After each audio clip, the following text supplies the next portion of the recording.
This episode of Recording Studio Rockstars is brought to you by Sound Porter Mastering, Atom Audio, OWC, Jay-Z Microphones, Spectra 1964, and Isotope. In fact, you're hearing my voice right now on the Jay-Z BB29 microphone through the Spectra 1964 STX 100 mic pre, C610 complementer, and Isotope RX and Ozone. So get ready to rock. DAW is almost quantum. You can keep on throwing sounds into it and they can all exist within the computer. But then when it comes out of the speaker, they're all not going to come out sounding perfectly clean if you just throw a bunch of random stuff in there. You're asking the speaker cone to be in multiple places at the same time, and it can't do that, so it does the mathematical difference of what you ask it to do.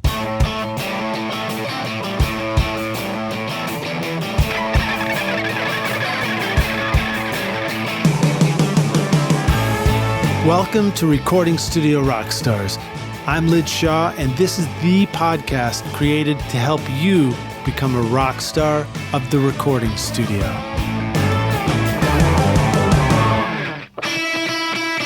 I'm Brian Murphy, and I strive to produce masters that move your song emotionally, but maintain the spirit of your mix and the intention of the artist. My promise is to give your music its best sonic performance, not simply change it. You work hard on your mix, and I always want to respect that.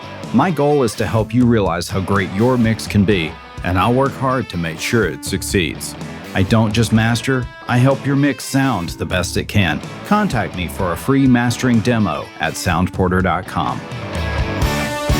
I've got two words for you that will help you make your best record ever and not lose it: storage and backup. You want fast drives for composing and recording, and reliable drives for backup so you don't lose all your hard work when something goes wrong. That's why I chose OWC Mercury Extreme Pro 6G internal SSDs for my studio computer and Mercury Elite Pro external drives for archiving. Discover the best OWC drive options for your studio at macsales.com/rockstars. Hey Rockstars, it's your host Lid Shaw, and welcome back to Recording Studio Rockstars, bringing you into the studio to learn from recording professionals so that you can make your best record ever and be a rock star of the studio yourself. My guest today is Chris Adams, aka Ahee, an EDM producer and artist with extensive experience touring clubs and festivals, known for his prolific musical output, helpful YouTube tutorials, and high-quality sample packs and crowd-engaging live sets. I discovered Ahee's YouTube channel when I was searching for tutorials on using the Serum wavetable synth from Xfer Records, and I just got pulled right in, and I really enjoyed the ways that Chris breaks down EDM production and techniques. He's just a great teacher for everything from creating DIY synth drum samples to production using his custom sample and sound packs for Ableton Live, to mixing through RTA frequency analyzers so that we can actually mix in a smart way and compare our own home studio mixes to huge club and festival mixes from top EDM producers like Skrillex, for example. Plus, Chris affectionately refers to his audience by introducing each video with, "Yo, what's up, aliens?" which obviously is a great way to talk to them. Don't you think so, rock stars? So I should have actually introduced this as, "Hey, rock stars," and "Yo, aliens." It's your host, Lid Shaw.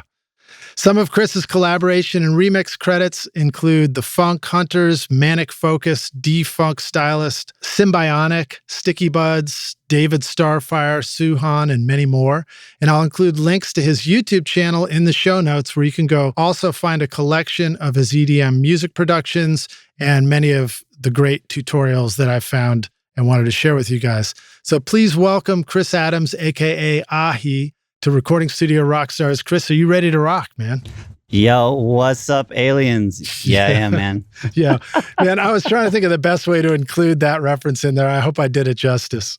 Oh, yeah, absolutely. That was a great intro. Groovy, man. We're psyched to have you here on the show.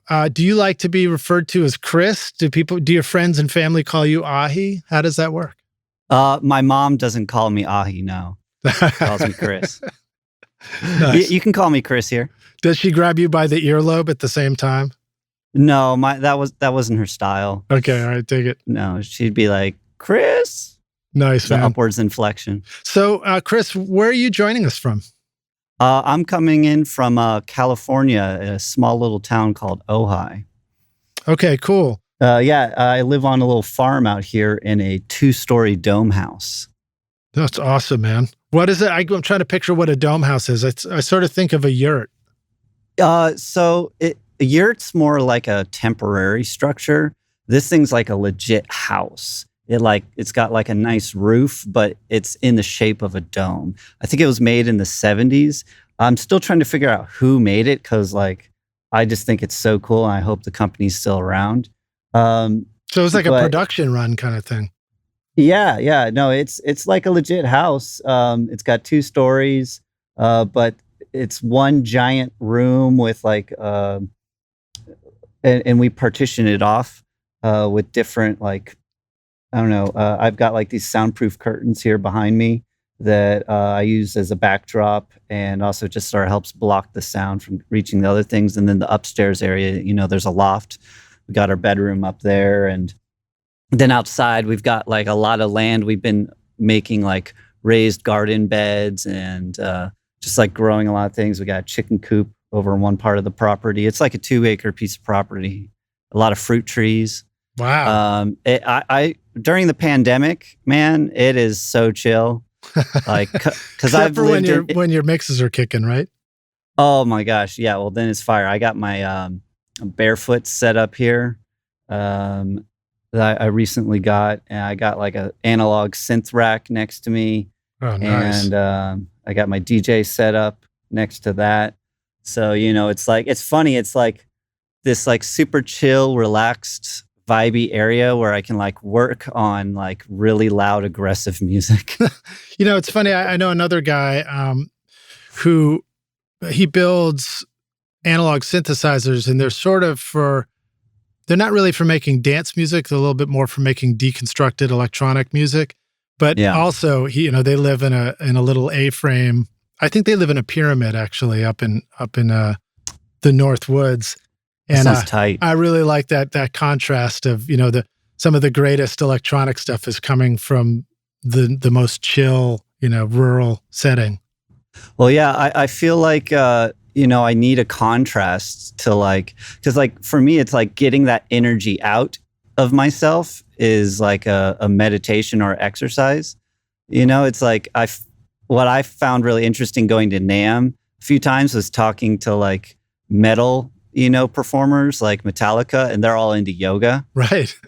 That's great. And so it's the aggressive electronic music is this way for me to express this part of myself, but then I can't be that energy all the time because I'm human and I'm dynamic, and there's a bunch of other things I like doing too. Yeah, somehow I sort of picture the idyllic mellow scene of a quiet farm, and then all of a sudden it's just broken by the loud crow of a rooster.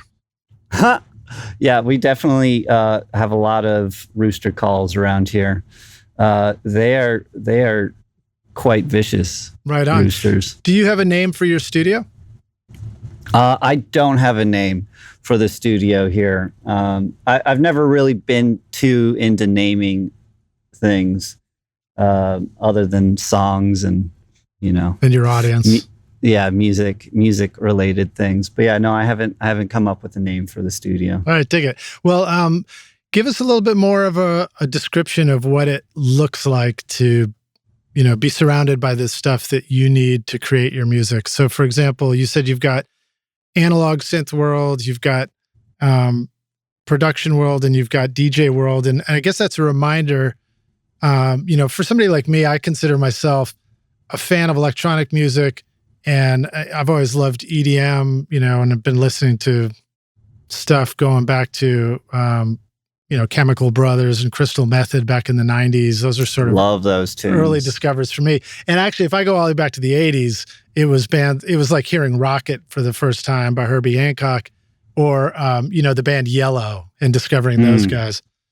But, it's just that reminder that you almost need 2 systems. There's 2 have parts to what you do. There's the produce the music, but then there's also the DJ side to perform the music or play it back. Or am I thinking about that wrong? Yeah, no, that's absolutely the case. There are some people that sort of focus on DJing other people's music, some people that focus on producing the actual music. And, I like to do both. And so a big part of me, especially, when shows were happening, a huge part in the actual writing of the music was testing out songs and testing the feedback from the audience and the crowd reaction. And, really dictating the pace of the song based on the crowd reaction. Because I remember I've had records that were like one particular format, like it would go from like a drop into this other section into another section. But then when I played live, I saw people lose interest around a certain section, and I just cut that entire section out and just like trim the fat, so to say, on the song. And then, I was really happy with that process. Yeah, I feel like I hear the same thing from live musicians, testing out a set or a song on a live audience. But it's interesting to be reminded that you're having to finish a production in the studio and then go test it and then be able to also come back and change what that production is in the studio. So it's almost like, does that leave you with the sense of you're never quite finished with a production? No, there's a point where every time I play it out, I'm like, damn, this works. And then I'm like, okay, this is good to go. Okay, and when you play it out, does that look like, and apologies if I ask it kind of dumb questions around that, but does that look like a stereo file that would be played, or does that look like pressing play on something that's more like a fully featured song, and then you can still manipulate things from within that when you're DJing it? It's like, just a WAV file. When I'm DJing out, I'm just playing out WAV files on my CDJs. The way that I perform, it is the selection of the songs, how they're mixed together.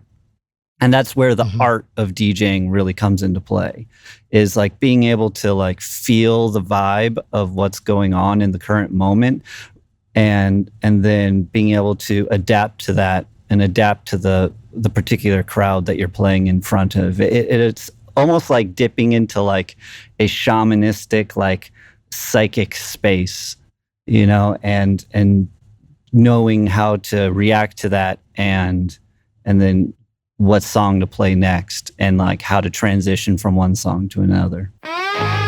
Do you want to know how I get a consistent sound quality mixing hundreds of episodes of Recording Studio Rockstars? Well, I've been cheating all along by using iZotope RX and Ozone on every single episode. Right now, you are hearing RX declick, declip, DS, deplosive, voice denoise, Ozone multiband compression, EQ, and limiting on my voice. If you want great consistent mixes too, go to iZotope.com/rockstars and use the code ROCK10 to get an additional 10% off. The secret to great sounding bass in your mix is to start with a great recording. If you've got an awesome part, player, and instrument, then all you need next is to plug that into the BBDI passive direct box from Spectra 1964 through the C610 comp limiter, and you've got an incredible bass tone that goes all the way down. The BBDI is the best sounding bass DI I have ever used. It'll move your pant leg. No hype, no color, just pure tone at Spectra1964.com. So let me ask you this question. What are some cool ways that you've developed to be able to sort of take notes on that process? Are there some simple but really effective ways to remember that, particular production, you need to revisit it? And I mean, it's almost like self-administered mix notes or something. Yeah, well, I take a lot of mental notes, and then like after the show, I'll write them down in my notepad in my phone. And I'm just like always like, and then also I'm just the kind of person where when I hear the song again, I'm just automatically reminded of all those mental notes where I'm like, oh yeah, I gotta do this. And then I just keep on hearing the song. It just sort of bugs me until I've actually made those changes. Yeah, I think that's true. It's like it's almost like the notes that really matter are the ones that you can still remember later. Yeah. No, it's really is. At least for me personally, that's how I work. Yeah, I wonder if you experience this too. There's times in the studio where, I'll be listening with the group and I hear something, I'm like, I think I heard something in the beginning, and we go back, try to show it to everybody. And if I can't hear it the second time, I have an internal rule that it must not have mattered as much. I don't have to keep searching for it too hard. Totally. Yeah.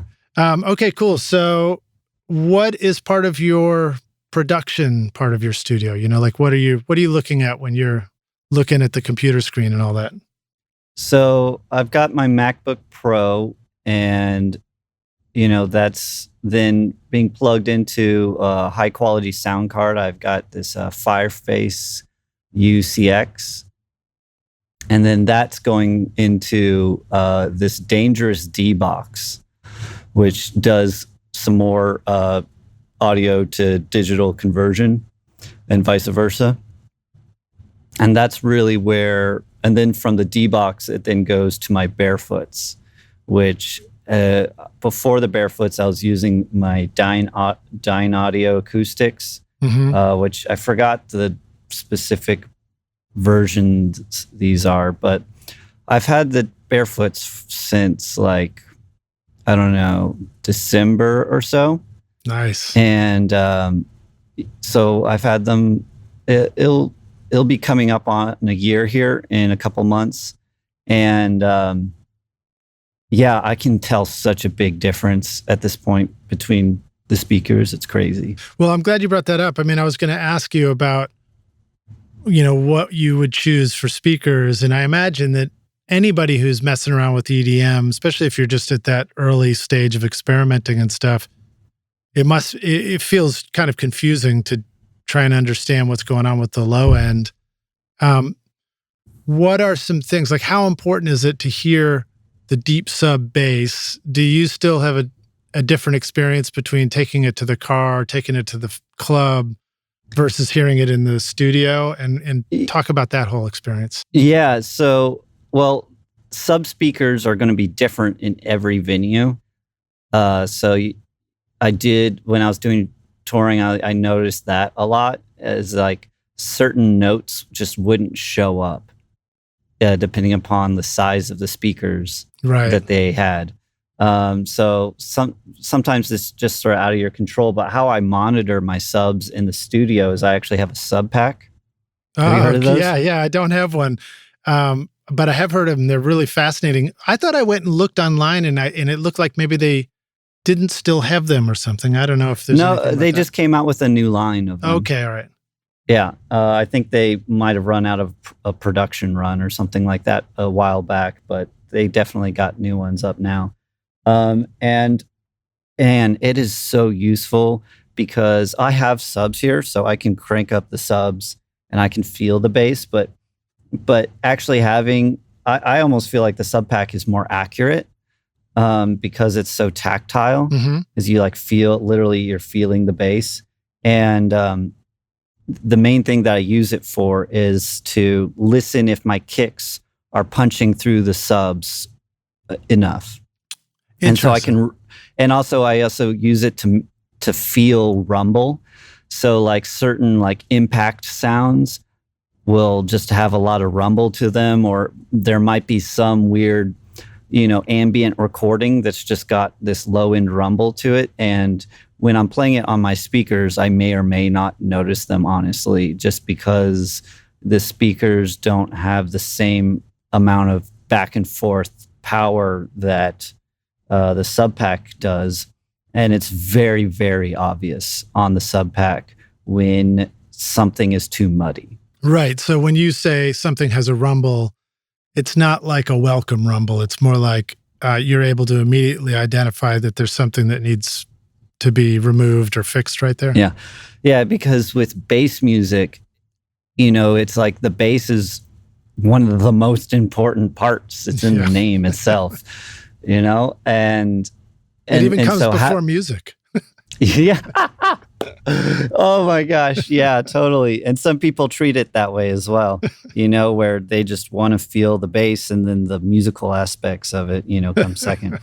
I hadn't thought about that till just now. That's pretty funny. But, I find the music part still very important and the bass part extremely important in this genre as well, because the feeling is equal parts important as the listening. Yeah, absolutely. I mean, I love electronic music. I mean, I gotta admit that it tended to accompany my exercise routine for the past few decades. But, seeing it in festival settings too, I spent 15 years running a recording studio at the Bonnaroo Festival here in Nashville. And one of my favorite shows was actually seeing Skrillex get up and do his set.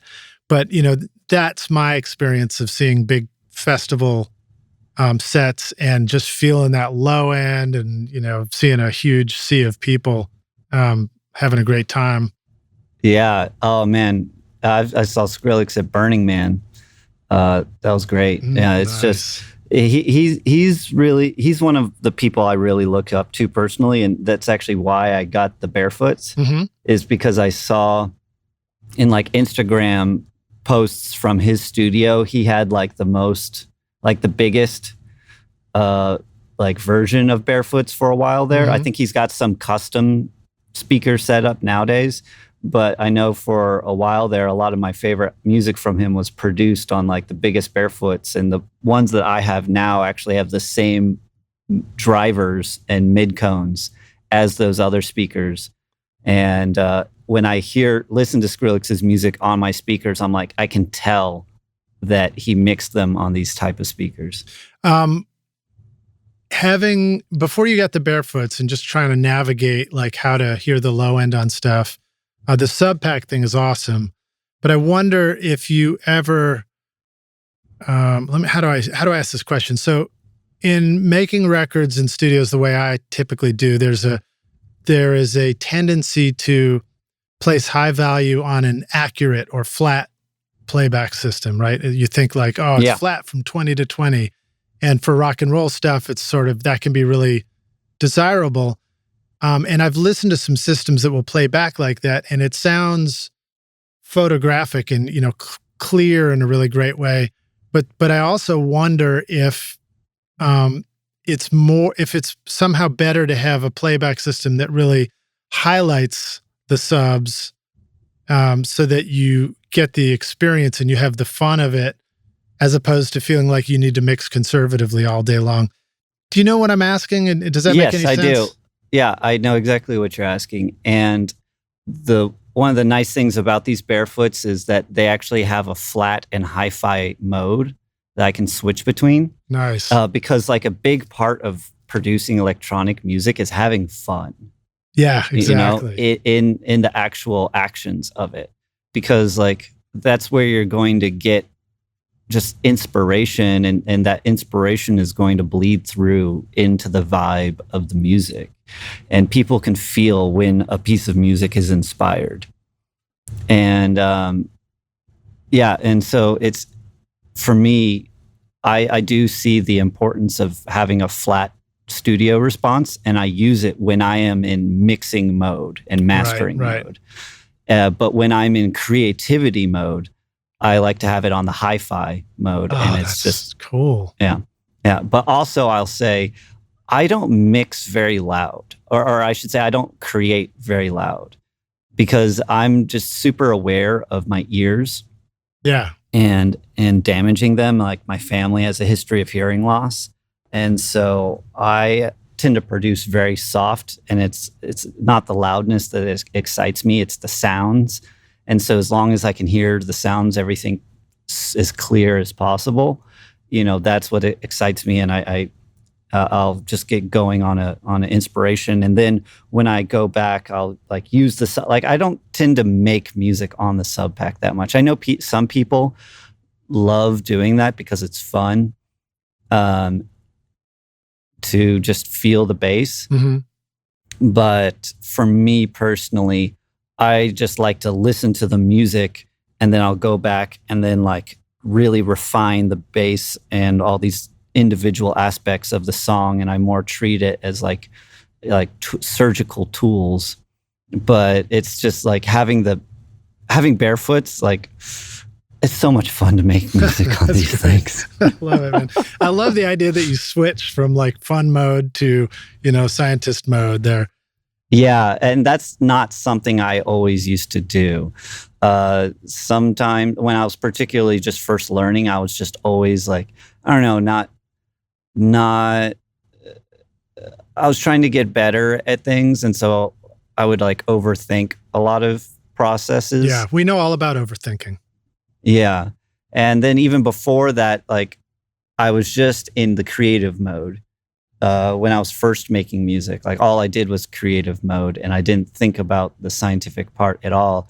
And my music was really unique and artistic, but didn't sound very good on anything other than, laptop speakers. Right. Interesting. Yeah. Well, let's keep talking about some of the other tools too. So I've seen in your videos, you're using Ableton Live. Is that really the platform of choice if you want to do electronic or dance music? Do you have any thoughts about or encouragements for people creating in other platforms as well? Yeah, I mean, artists, it's more about what you're comfortable in and what you can get into a flow state in. And that's like the big thing for me is finding a flow state where you're just, I'm not even thinking. I'm just acting and reacting. And it's like there's these ideas and I'm not coming up with the ideas are flowing through me. And just being technically proficient with whatever DAW I think is more important than the DAW itself. But I will say I really like Ableton because it's got all these like built-in functions that just don't exist in other DAWs, and also just the fact that so many people use it, it makes collaborating way easier. Yeah, I noticed that you have some great collab videos on your channel too, where it's like you and somebody else on the screen, and you get to see the shared screen as well. So I'm excited to see some of those. Also, let's give a shout out because you have made some, well, I guess one of the things that Ableton will allow you to do is in the same way you could create a custom synth patch or something like that, you can create these sound packs, right? Oh, the Ableton Racks. Yeah, so Ableton I think Racks. is what you're talking about. Exactly. Yeah. So yes. Rockstars Ahee has made some really great Magic Ableton Racks. Take it away, Ahee. Tell us about them. We'll mention it a couple times. Yeah. So the Ableton Racks are a really cool function of Ableton where you can bundle a bunch of the effects inside of Ableton into like a macro. So that way you can just drop on this one widget, we'll call it. And it's got all these smaller widgets within it all dialed in and mapped out, to parameters that you can then adjust. And so what it allows me to do is I'm able to dial in specific settings and the chain of operations in a very specific way that I use in my music all the time, and then save that and share that with somebody else. And that's sort of what my Ableton Racks are, and I sell those to other producers, and they have been extremely successful. And I get messages from people all the time how they're using my racks, and it's just so inspiring to me when I get to hear things that people have used in that way. And even cool. Like there's this big it's funny to me when like I'll come across like big producers using my stuff. I'll just see it in like a YouTube tutorial or a live stream that they do, and I'll be like, oh my God.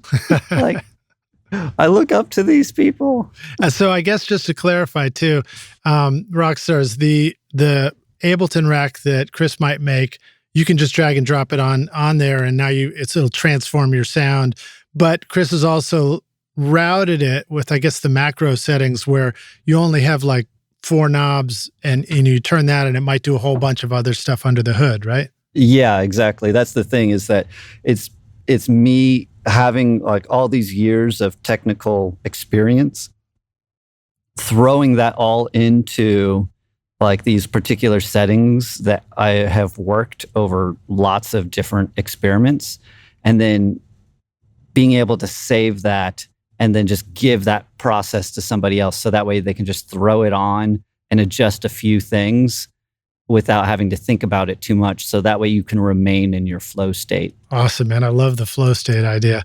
And, Yeah. you know, I think of that in terms of guitar playing or whatever, you know, musicianship, where I think a first introduction to me was the idea that like, oh, if you become so proficient at your instrument, you should be able to play it with your eyes closed and not have to look at the keyboard or whatever. And I mean, the fretboard, excuse me. But yeah, so I guess that's the question. When you get into a flow state, do you find sometimes you can create without necessarily having to look at the keyboard even?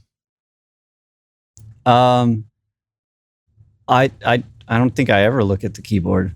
Nice. All right, there you go. That's a good answer. Yeah, I guess my fingers have memorized all the shortcuts and things. Yeah. That's groovy. Sometimes you just need a mic that will stand out in a mix. That's when you need the new BB29 Signature Series from Jay-Z Microphones. The unique single diaphragm golden drop capsule gives the BB29 airy highs and smooth mid-range to help your tracks stand at the front of your mix. Jay-Z's handcrafted, fully discreet microphones come with a 5-year warranty and free shipping to the US. You're hearing my voice on the BB29 right now. Use the limited time coupon Rockstars to get 50% off the BB29 at jzmic.com. All right, well, so you were talking about the low end and the sub pack and that whole experience and you know how it translates into clubs and stuff. And I know you have a great video where you talk about a plugin that you use and recommend called Voxengo Span. And I wondered if you wanted to talk about that a little bit and how I would love please, to talk about please hip us to that. It's really cool. So Span is a free plugin by Voxengo, and it doesn't do anything spectacular other than just it's a spectrum analyzer. So it just visualizes the frequencies that already exist in your song. And it's about learning how to use this and observe other people's songs, which are like professionally mixed and mastered through Span, and then dissecting individual components of that mix visually. So then you can then apply that to your own songs. Yeah. And I would say this is the single most beneficial technique in my career path, was getting better at comparing other people's tracks to my own in a scientific way. Yeah. Yeah. In the video, I remember you sort of point out how, you know, there are zones or areas where there might be much less frequency information than you realized. For example, sort of, I guess it was sort of above the low end before the low mids, and that kind of zone, kind of the muddy area, right? Yeah, well, it depends on the style of music and the song, but a lot of like really big sounding EDM songs, they actually have a pretty significant dip in the 100 to 200 hertz range. So that way, because if you think about it, what it's doing is like when you play speakers, like, okay, so the best way to think about electronic music in a live setting as a musician is to think of the actual speaker cones as your instrument. Yeah. And so if you think about that way, you have to know the physical limitations of each speaker. And so usually how they're set up is that all the frequencies don't just go to all the speakers. They actually get subdivided, and only certain parts of the frequency spectrum get sent to specific speakers. And we're talking about a big system, like a club or a festival or something like that, right? Exactly. Yeah. At a home system, usually there's only one speaker, like on your iPhone, you know, there's only one speaker, so all the frequencies get sent to it. But that's not the most efficient way to use speaker cones. The most efficient way is to have multiple speaker cones at different sizes and, you know, made out of different things to get the most clarity out of each frequency spectrum. Yeah. And so like that's why people have separate subs, is to have a specific size and cone and driver that's optimized for delivering that frequency range. And then that's why there's also tops at things. And so the reason why there's this dip in the 100 to 200 hertz range is because that's generally where the crossover point is between the subs and the mid speakers. Mm-hmm. And so to really create as much definition between those two, there's that gap there. So that way there's a really strong low end in the mixes that gets sent to the sub. Then there's a lot less information in that low mid area. And then as it goes up the spectrum, there becomes more and more information. It's almost like a hump, a dip, and then a slow slope upwards again. And then the 200,000, or I should say the average height of around 18,000 and the kilohertz and the average height of the sub bass range equal each other in a lot of these mixes. Wow. That's pretty fascinating. Yeah. So it's probably counterintuitive in a way. It's like you have to understand what you just said and how it will play back on the system to understand why it might need to do all these, why it would look like that. Yeah, it's like, you know, when you're a guitar player, you have to understand the physics of a guitar, you know, with the strings and the frets. And the more you understand about the physics of like how the guitar actually works and the pickups, you know, the more input and knowledge you're going to have in actually playing the thing and making it sound good. Yeah, especially designing the thing, you know, with the whole pedal board and chain into an amp and everything. Yeah, exactly. And so by understanding the physics and approaching the production with that as like sort of a baseline understanding, it changes how you approach making music. Now, does this mean that a mix that is appropriate, you know, sculpted appropriately to sound great on a club system like that might not sound like what you expect it to on a home system or even in your car? Yeah, you know, I will say, like, I have songs that have a lot of 100 to 200 hertz range because it's right for that song. Mm-hmm. You know, but I just noticed that like certain styles of really big songs don't have that. Mm-hmm.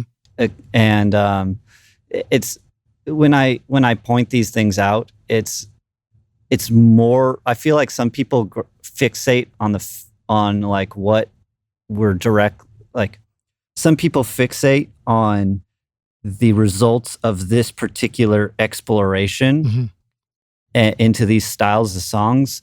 But I think the more important lesson, which I feel like I need to do a follow-up video on, is the technique of like listening to the songs that you really like and what you want to do and observing what they look like in span and then using that as a reference and emulating that in your own songs. Yeah. I love the idea of real-time analyzers like that. It's like giving your ears X-ray vision into what's going on with the song. Yeah, and I noticed that like I can almost mix a song without hearing it. It won't be as good, but I should do that experiment. I gotta definitely do that, a video on that. I'm gonna try mixing a song without listening to it. You know, what's funny is there's another guest on the show who does an utterly different style of music. Billy Decker, I think he made that statement because he mixes with templates, which I'm sure is similar to what goes on in your production too. You know, totally different styles, but similar approach of using templates to get there quickly. And he'll drag all the band files for a country production, and he can clip gain the audio up until it looks about the right size on the screen, and that will determine that the mix is going to be right in the ballpark. So I totally understand what you're saying. It's cool. Yeah. Yeah. I will also say there are things that will always break the rule. You know, and so that's why listening will always be more important. Yeah. But having a visual aspect to the mixing just gives you an entirely new spectrum of sensing that is just more information to achieve what you're trying to go for. Hey, we'll stick to the guitar analogy for a minute. I'm pretty sure that there's a lot of building a guitar that happens entirely visually before you can listen to that, whether a guitar actually is sounding good yet, you know? All right, so another video that you dig into is talking about the importance of phase in kick and bass, and where are some of the places that we can run into problems with that. Give us a basic understanding of that if you want to. You're talking about sub-bass phase cancellation. I sure am. Oh, I love talking about sub-bass phase cancellation. This is another aspect of knowing the limitations of your instrument, which is the speakers in this case. And I like to say the speakers are not quantum. And what I mean by that is that they can't exist in multiple places at the same time like quantum things can. They are physical and therefore can only occupy one zone at a single time. But inside of electronics like a DAW, like Ableton, you can, the DAW is almost quantum because you can just keep on throwing sounds into it and they can all exist within the computer on top of each other. But then when it comes out of the speaker, they're all not going to come out sounding perfectly clean if you just throw a bunch of random stuff in there. And one of these things that happens is sub-bass phase cancellation. And that's where you're asking the speaker cone to be in multiple places at the same time. And it can't do that. So it does the mathematical difference of what you ask it to do. Right. And so the way to think about that is a sine tone. I'm not sure if the audience, if they can visualize a sine tone, but it's sort of like a ripple of a wave. We can just imagine a single smooth wave. Yeah. And it goes up and it goes down and then it comes back up again. So that point in which it's in the center before it's up or down is called the zero crossing point. And that's when the speaker is at its resting point.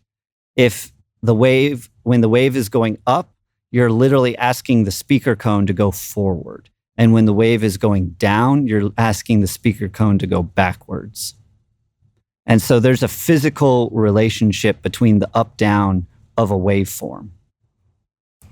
And so if you, say, have two sine tones and one of them is going up and the other one is going down and you overlap them, it looks perfectly fine inside of Ableton or whatever DAW, but the speakers can't be forward and backwards at the same time. So it does the difference of those two and just stays in the middle, and you can just not have any sound at all because they phase cancel each other out.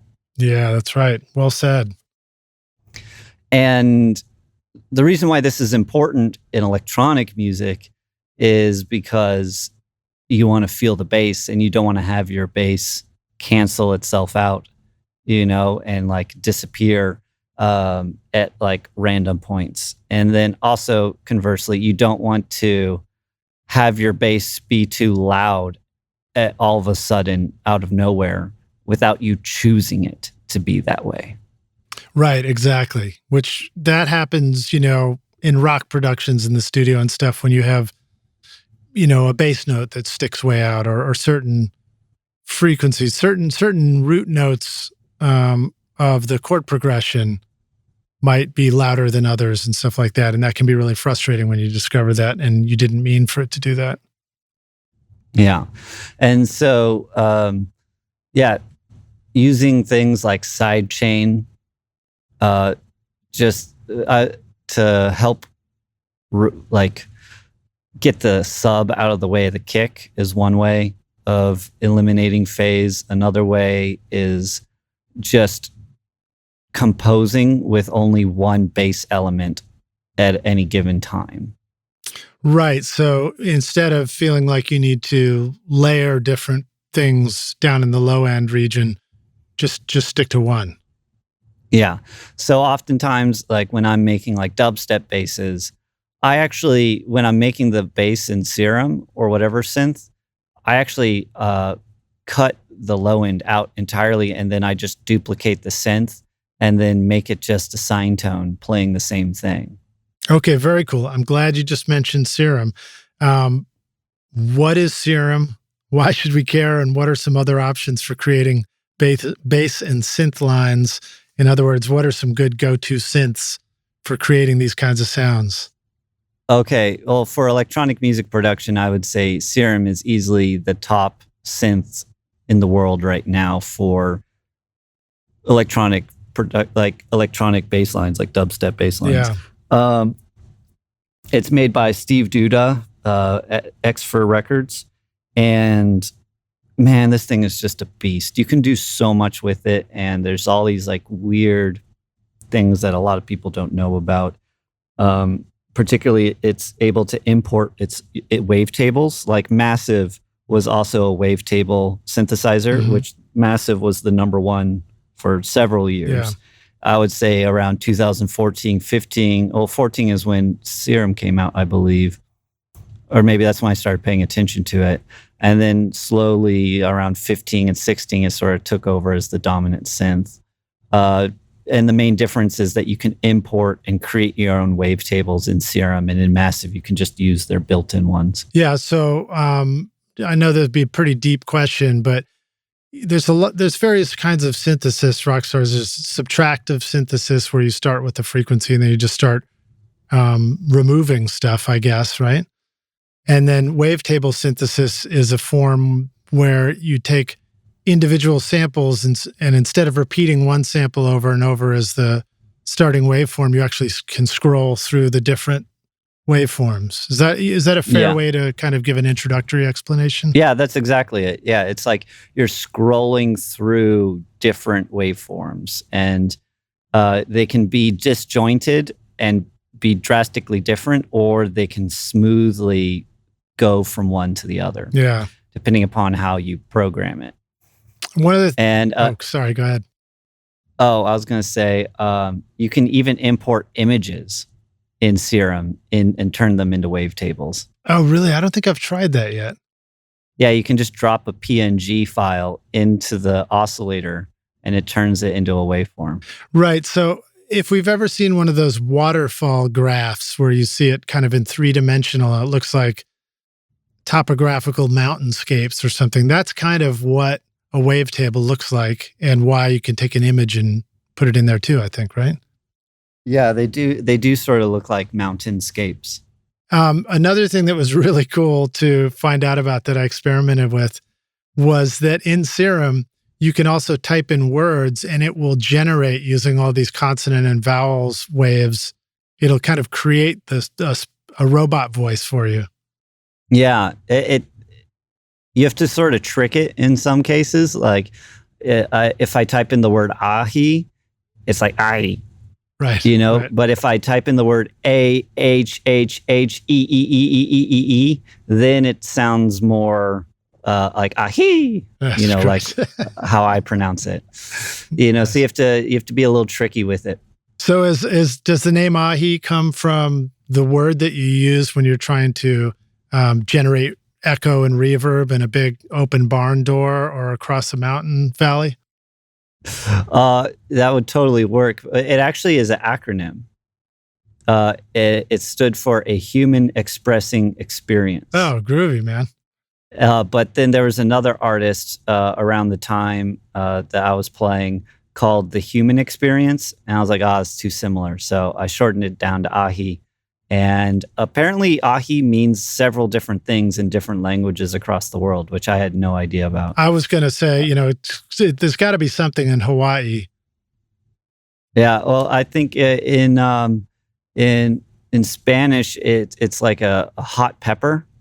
And in Hebrew, it means like brother, or it can mean the greatest, depending upon how it's pronounced. Nice. I've heard that from multiple people. Yeah, it's so interesting. You know, I was just like, I personally view it. It's like sort of like a cross between aha and hee hee. Nice. And am I remembering correctly that your logo has a hot pepper in there as well? No, it doesn't. All right, never mind. I made that up then. A gold bar should be kept safe in a vault because it's valuable, but it could be replaced if it was ever lost. One of your songs or recordings, on the other hand, is worth more than gold because it's one of a kind. It's you, and if it was ever lost, it could never be replaced. So wouldn't you feel better knowing your music was safe? This is why I like to have a dedicated system drive, audio work drive, virtual instrument storage drive, cloud storage, and an extra large backup drive in my studio computer. And when I'm finished with the project, I move it onto a dedicated pair of external drives for archiving. Thanks to OWC, I can count on my drives being super fast, reliable, and secure so that I can work quickly and sleep soundly at night knowing my music is safe. I want your music to be safe too. Discover the best options for storage and backup for your studio from OWC at macsales.com/rockstars. Have you ever wished you could remove the click-track bleed from a singer's vocal mic, the sound of shuffling feet from a full choir, or clicking noises from the valves of an otherwise brilliant trumpet solo? These are just some of the incredible things I've been able to clean up, edit, or remove from a recording using the magic of iZotope RX. Great for mixing with a collection of plugins for your DAW to manage plosives, clicks, S's, noise, buzz, reverb, breaths, and even guitar fret squeaks with the set it and forget it simplicity that lets you focus on your creativity in the studio while you let iZotope handle the audio challenges. If you've ever wanted to truly feel like a magician in the studio, then iZotope RX is your magic wand. Go to iZotope.com/rockstars in the show notes and use the code ROCK10 to get an additional 10% off your first purchase.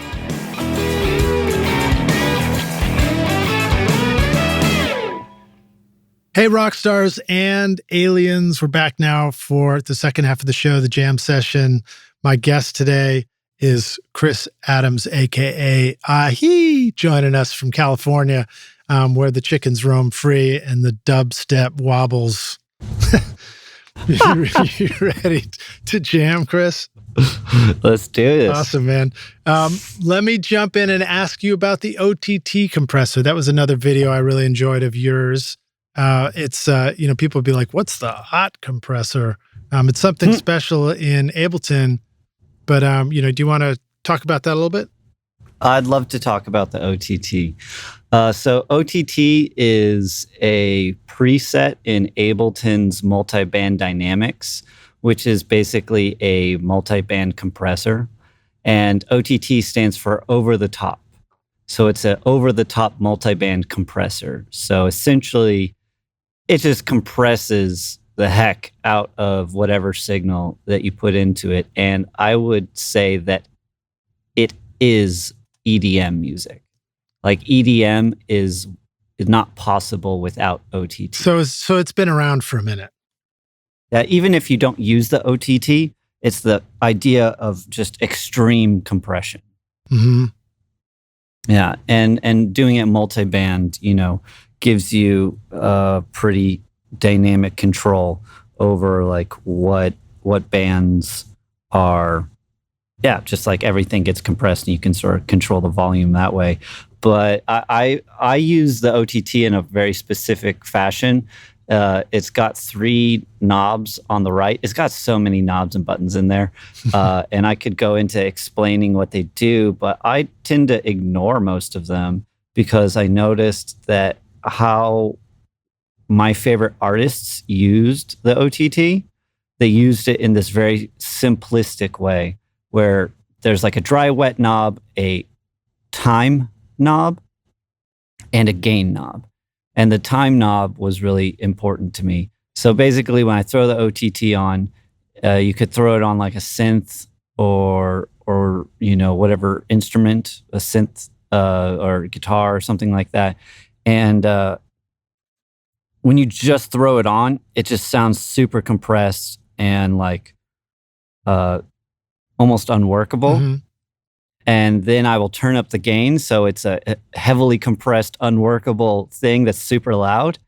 And then I'll turn the dry wet all the way down and slowly bring it back in. So it's like a parallel compression, a parallel multiband compression. So it's getting some clean signal and some wet signal. And then I'll just find like a sweet spot in there. And then the time function is really important because it sort of controls a bunch of parameters all at once. And when you move it to the right, it allows transients to come through really strong. And then when you move it all the way to the left, it compresses those transients, and so it just makes everything pretty flat. Right. In the waveform.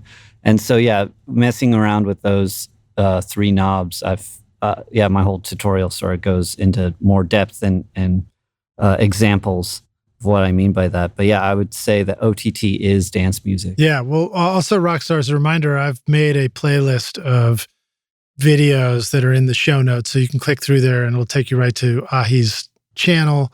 And you can see many of the videos that we're talking about and go discover many more. So very cool. And I like that reminder that, you put this plugin on and it sounds cool, but it's over the top or it's extreme, when you first hear it. And your instinct might be to think, oh, that's too much. Or your instinct might not to be, like, how do I say that? Your instinct might be not to think that's too much. And then you kind of screw up your production because you completely overcook everything. And it's a great reminder that when you hear a sound that's overcooked, it might make a killer parallel compression to something if you just bring back that dry knob, Yeah, that's where it's at for me. And I think that's one of the things that can be a question in our heads when we first start thinking about parallel compression and how to use stuff. Because when you hear the final results of parallel compression, you don't hear how extreme the parallel stuff might be. And so it's just good to be reminded that it can be quite extreme and just in there just enough. And it's not gonna kill your sounds. Yeah, and that's what's important with electronic music is that it's so in your face. Yeah. And this is how you get that in your face feeling is with OTT. All right, I got a bunch more questions. So I mentioned bass wobble in the beginning of this half. Tell us, what is dubstep and what is bass wobble? What is dubstep? Yeah. Does anybody ever ask you that? No one asks me what dubstep is, but I'll try to answer it. It's a genre of electronic music that is distinct in history because it's not 4 on the floor like house and techno. And it uses the halftime time signature generally. So it's like half the speed. It started off around 140 BPM or half of that at 70. And so instead of the snares being on the 2 and 4, the snares were on the 3. Right.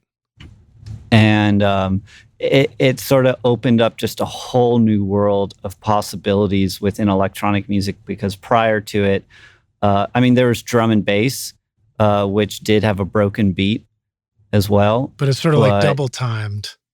Yeah, drum and bass is definitely double timed and has a whole history and depth to its own. But really, even before drum and bass, there was house. And before house, there was disco. And almost all those beats were a continuous 4 on the floor kick. Mm-hmm. Just doom, doom, doom, doom, doom. And that was the state of electronic music for a decade plus. And then drum and bass came along and be like doonk, doonk, doonk, doonk. Yeah. So that was a bit novel. And then dubstep came around and it's like doom, ka, doom, ka. And it made the in-between notes more important. Yeah. And it gave this interesting spacing. And then dubstep eventually led to trap music with its influence of hip hop with electronic music. But it gave people just this idea that like, oh, electronic dance music can be at any BPM and any beat pattern now. And as dubstep has evolved, we're seeing more and more just like variations of it. That's fascinating, man. First of all, congratulations on a beautiful breakdown of the evolution of electronic music and dance music there. I had no idea that dubstep had influenced trap. So that's very cool to learn and understand. And then I guess a question that I might ask, well, first of all, you went by quickly. What was the sort of classic dubstep tempo you mentioned? Well, 140. 140 okay. was the classic one. I would say that most dubstep today is made at 150. 150, and interesting. Yeah. And then are there some tempos that we should think about if we were thinking about more like 4 on the floor productions? Yeah, 4 on the floor. Most techno and house and everything was made between around the 120 range. Like I would say 128 is the most popular for like big room house and like, you know, the Tiesto, Armin van Buuren style of things. Yeah.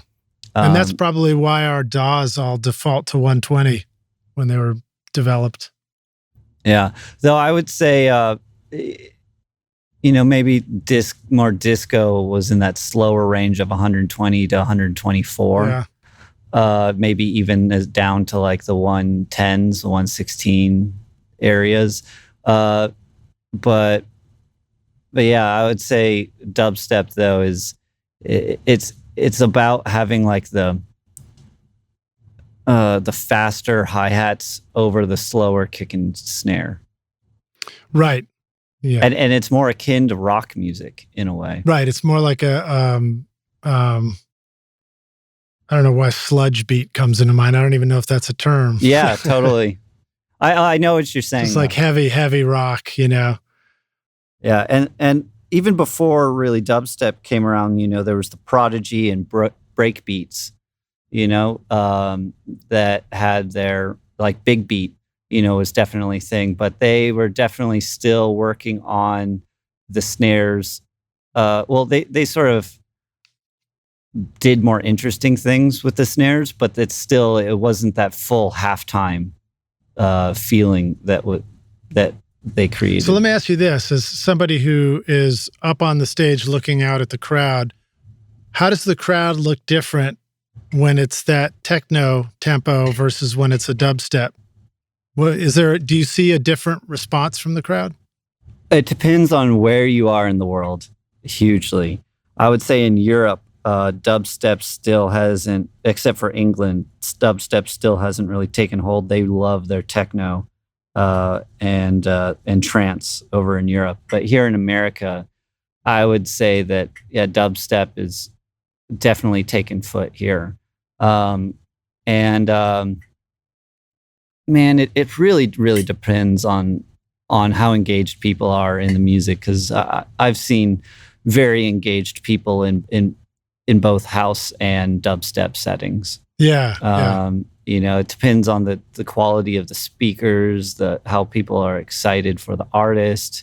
You know, it so depends. But I would say overall, like how you're going to see things different is that house people are generally jumping up and down or shuffling. Mm-hmm. And then with dubstep, people are headbanging. Right. It's a little more of a mosh pit, like an electronic mosh pit or something. Yeah. That's fascinating. Yeah. I mean, it's like dubstep is, I like the way you describe it. It's kind of like the AC/DC of disco or something. Huh. I don't know if it's exactly like that, but well, it's funny. A lot of weird thoughts come into my head and I just let them out, you know, people take it or leave it. Okay, cool. So if we wanted to, I don't know if this is a fair question, but how can we construct a basic dubstep template to just start creating in our home studio? So this is a question for those of us who like, maybe we're even in Pro Tools or whatever, and we're just like, I want to try making some dubstep for fun or something that feels that direction. What are some things that you might say, like, start with this and at least you're off and running? Look up stuff on YouTube. Like, look up how to make dubstep on YouTube and look at the more modern videos. I would say learning from all these young kids. I still every week I'm looking up tutorials from kids that are way younger than me, you know, making dubstep or making whatever music, because I learned from. I don't care who I learn from, you know, as long as I'm continuously learning. But I would say to set up a basic dubstep beat, you would put your tempo to 150. you would grab, I would grab some samples. Nowadays, like good samples are so easy to come by. Don't use the samples that are given to you in the DAW. Mm-hmm. They usually provide lackluster samples, in my personal opinion. And you can get really good samples off of Splice. Like the top artists in the genre are even releasing samples. Artists from like Virtual Riot or several artists. Like I have a bunch of dubstep drums and sample packs up on Splice and other places. It's just anyone that inspires you, you could probably look up and see if they have a sample pack. So getting a good kick and snare, putting the kick on the 1 and the snare on the 3, and then going from there, finding a bass synth and putting an LFO on the on a filter cutoff or the volume or both at the same time, and start automating that filter to like, be repeating at like eighth notes and quarter notes. And there you go. You got some dubstep. That's great, man. So, one of the things that I think perplexes me when I think about it at times is wondering how much of what you do when you create is tactile. So I guess when you can create in the computer, so you get in that flow state, then the whole computer production becomes tactile for you. But sometimes I think, for the beginner, it's this wondering whether or not we should be turning a knob on a keyboard or playing, keynotes. And I think the more I see people show things in tutorials, I realize that, there's a lot where you just learn to just simply put stuff on the screen. You just grid it out and and like you said, you draw automation lines and create those sounds, the effects and the wobbles and all that kind of stuff. Yeah, it's very much a automated process where it's like, you can, I feel like you can do things physical. Like I have a few analog synthesizers and I'll set up like an LFO to control like various aspects on the hardware synthesizer, but then I'll manually move the filter knob and then I'll record that process, but that won't be the final state of the recording. I will like use that then to chop up in the DAW. So I'll record my live performance of the thing, but then I'll use that as like material to then go through and chop up and edit. Right. So you'll allow yourself to just play aimlessly for 10 minutes or something like that, and then go back through it and grab your best favorite bits. Yeah. And just really experimenting, because then you can find accidents. And it's all about finding these happy accidents. That's where some of my favorite sounds come from, is like, oh, you like did something in a way that you weren't expecting and it produced a result that, was unexpected. And you're like, I really like that. And maybe that will, be unique. And that's sort of like what stands out, in the songwriting process. And then you can go and chop that up and copy and paste it around, and you could reverse it, or stretch it out and then reprocess that, throw, some Ableton Racks on that sound and then render that sound out and then reprocess that. And that's where a lot of modern sound design comes from. It's like a lot of modern dubstep sounds, it almost doesn't matter what the original sound source is. Right. Yeah, it's funny that you say that right now, because in my head I was remembering, as we were talking about Ableton Live and what it's good at. And when I first got it, the first iterations of it and would experiment with it, trying to teach myself how to use this new tool, I would do things, stupid stuff. Like I'd go get my oil change and I'd just take my laptop and I would just use the laptop mic and put some kind of sound in, sample it, and just almost instantly you could compose with just the weirdest source material. Like you could create weird kicks and snares and hi-hats. And that I think is true of Ableton. It's just you can really easily manipulate and sculpt sound into something else. Yeah, and that's why I really like it, is that it just gives you so many different options to mangle and destroy sound.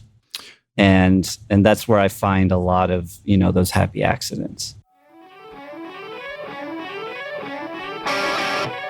Bill Cheney, the founder of Spectra 1964, kept getting the same question from customers. What DI should they use with the 610 series comp limiters? After trying to recommend various DIs while making excuses for the way they all sounded, he realized that the solution was to create the perfect direct input box himself. Thus, the BBDI Passive Direct Box from Spectra 1964 was born. By using Spectra design concepts and standards, the BBDI provides a low distortion and flat response design that is unequaled by any standard or measure. The absence of harmonic distortion and articulation of signal detail is readily apparent. This is all done with a passive transformer type design that will provide years of trouble-free operation. Simply put, the BBDI is the best sounding bass DI I've ever used. It'll move your pant leg. No hype, no color, just pure tone at Spectra1964.com.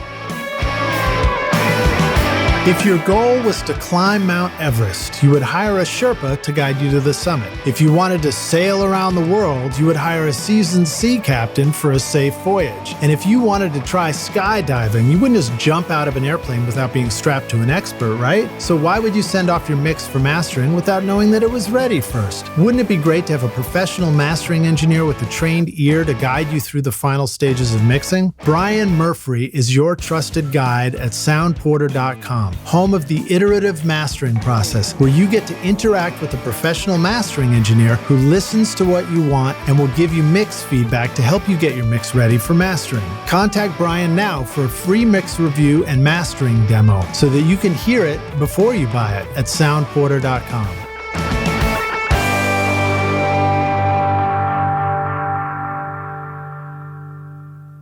All right, so let's talk a little bit about that. Another video that you have is you show people how to create their own drum sounds. And that might be too deep to get into in depth on a podcast, but is there anything you want to say about, the ability to sort of create your own kicks and snares and hi-hats and percussive elements? I would say that it's not necessary. Okay, great. I love it. Even though I have tutorials on how to do it, and I do it a lot myself, I would say that there's so many good samples out there. You really don't need to, unless like you're a bit nerdier and you want to. You could do that by you could make it all in Serum. Honestly, I've done that several times.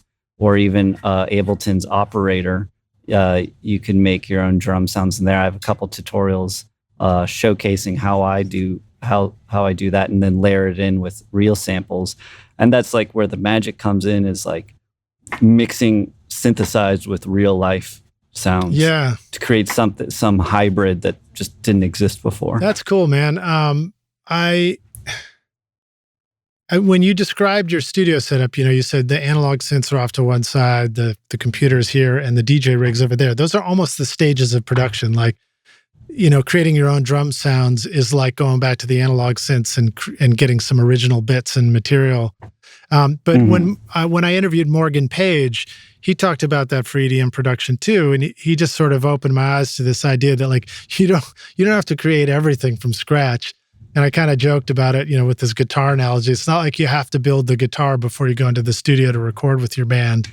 Yeah, oh yeah, it goes back to there's this meme somewhere I saw where it's like, you want to make your own music? Well, you have to make your own drums. Well, to make your own drums, you have to make your own goat skins. To get your own goat skins, you have to herd your own goats, and then all of a sudden you're too busy to make music because you're goat herding. That's great, man. I love it. All right. Another video that you shared was, which you maybe started to talk about, but you have a great one called Gain Staging, like Skrillex.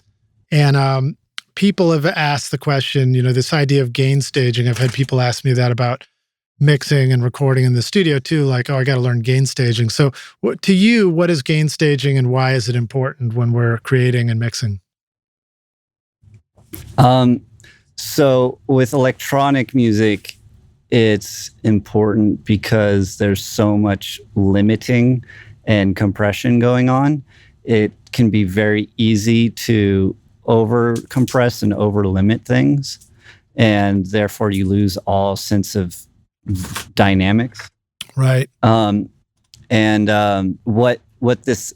What that video was about was creating groups within Ableton, which is a thing you can group a bunch of audio tracks together and send them in a specific signal path. And then what I do is I limit all these groups individually, but then have a different group that is like the vocals, and I don't limit that. And all these other tracks are going through limiters, so they have like a ceiling to them, but then the vocals don't have a ceiling. So, and they get sent directly to the master. So it's like creating squishing a bunch of cake up against a window, but then, you know, your vocals are able to just go around the window. I like that analogy. I think I remember you mentioning that analogy in the video too. Yeah. Yeah. And so like your vocals can ride up and down over the ceiling of the track. Can it at least be birthday cake? Yeah. Right. Groovy. Get any kind of cake in there, scarlet. Well, cheese. you know, you talked about it, the limiters create a ceiling, but it also, you know, I guess the limiters create a ceiling by also pushing the gain down, which means that all the sounds are pushing each other instantaneously out of the way, and that's part of the gluing them all together, right? But when you send the vocals around that, you know, you kind of go around the obstacle of the limiter, then the vocals have the freedom to cut through without being pushed around. I guess that's part of the thinking, right? Yeah, it's exactly the thinking, yeah. All right, cool. But all that stuff still goes through a sort of a pre-master or a master limiter. Yeah. There's like multiple ceilings, you know, and the master limiter is going to be the ultimate ceiling, but then I create a few other ceilings with like the group limiters. Okay, groovy. Well, so Rockstars, again, that video will be in the show notes, so go check that one out if you want to get a real breakdown of it all. I guess one other takeaway from that was the cool idea of actually low cutting or high pass filtering a whole bunch of the music, where you really leave room open in the bottom end for just those bass elements to live and not have to compete with things. Yeah, that's another thing with sub-bass phase cancellation is like, even like recordings of hi-hats can have sub-bass in them that's just so minimal that you might not notice with your ears, but you can see it in the actual like frequency spectrum. Right on. And so by low cutting a lot of these things, you just eliminate any chance of any minute phase canceling. So do you sometimes get involved in sort of rock productions or working with, recorded instruments? And have you found that you think there are real useful correlations between the things that make an EDM and a dubstep production work well, or gain staging and mixing, and what could benefit a rock production in the studio as well? And I don't mean strictly rock. I just mean, bands with guitars and bass and drums and stuff like that still wants to sound powerful in the final stage. Yeah, well, I'd say that gain staging idea, I would say would help make a rock production more electronic as well, like using some of those techniques of like limiting the instruments and then like having the vocals sing over things. Also, the idea of over compressing certain elements at certain times, could give it a more electronic feel. Also, just incorporating electronic synths in certain areas.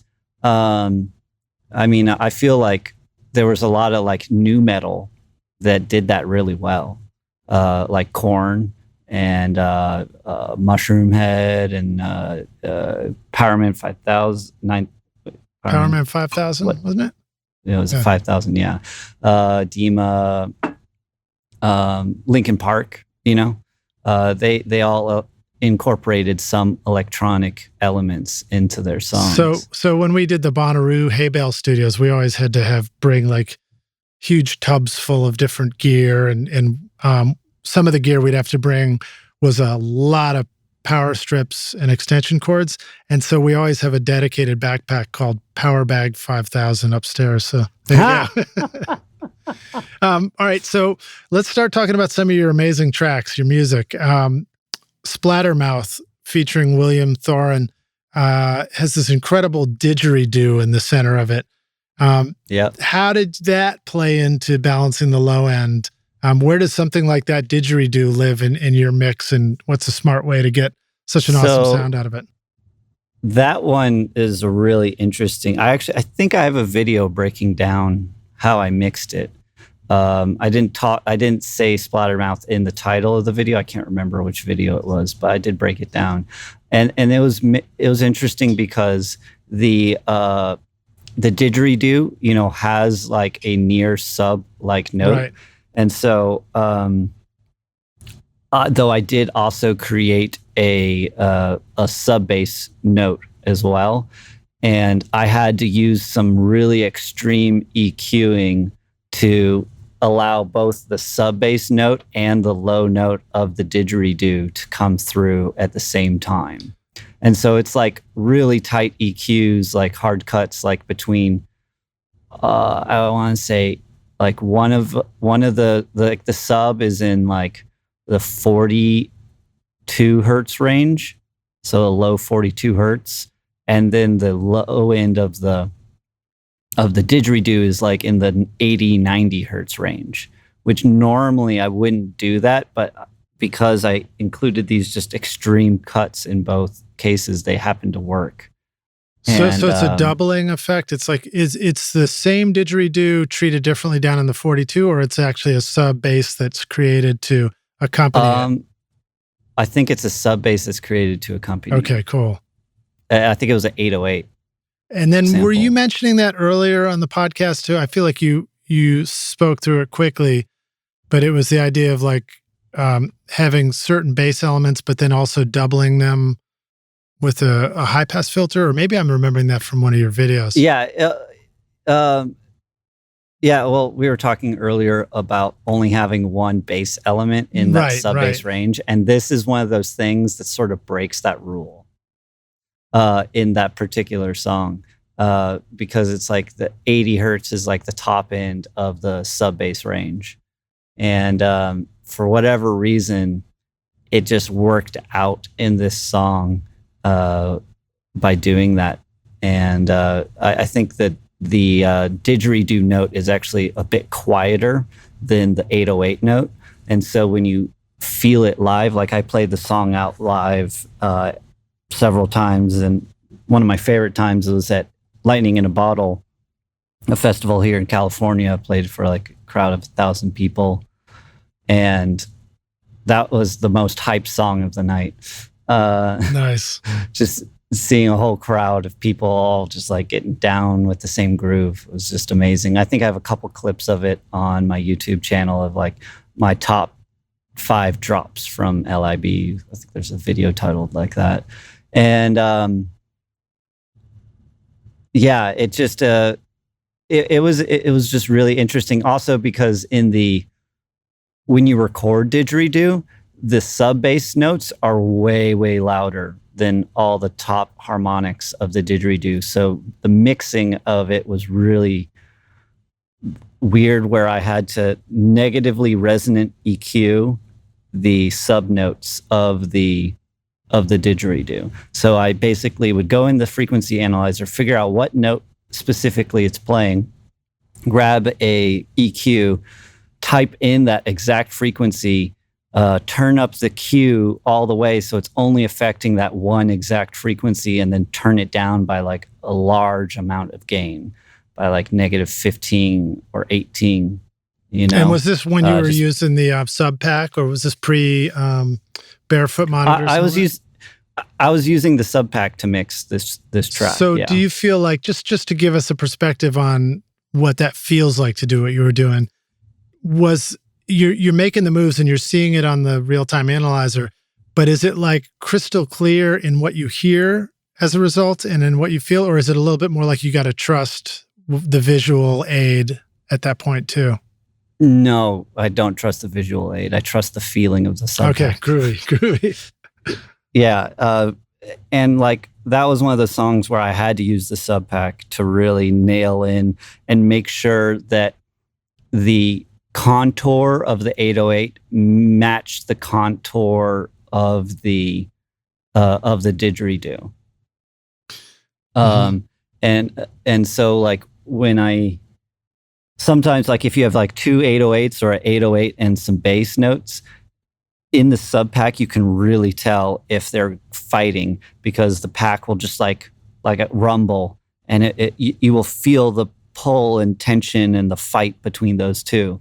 But then if you listen to Splatterface or Splattermouth on the sub pack, it feels like one cohesive thing. Oh, that's cool. I got to get a sub pack. That's the end of that. How did you record a didgeridoo? What was your method for recording it? I have this portable field recorder, the Edirol R08, and I just had my friend William Thorne come over, and we just recorded it in there.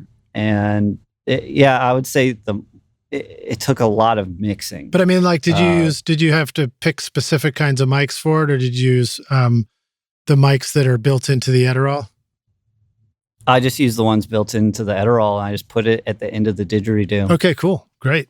And that was about it. I had a couple other mics set up in the room, but I just liked how it sounded through that one mic for my field recorder, and they're really nice mics. Yeah, well, it's nice to know we didn't have to go buy $100,000 worth of mics to go record the didgeridoo. No, see, I think that's there's like a diminishing return on how fancy what you have versus what you get, because like there are some Skrillex songs where like the person singing recorded it into their iPhone and sent him an MP3. Nice. And so, but it's because of all the post-processing that he's able to get this MP3 recorded on an iPhone to sound amazing. Nice, man. I'm always curious about the vocal treatments on these EDM mixes, dubstep mixes. I guess my question is like, how much of the vocal arrives sort of pre-mixed and then you're just sort of affecting it, versus how much mixing would you typically have to do to the vocal to get it to the final stage? Well, vocals are always the most sensitive for me personally.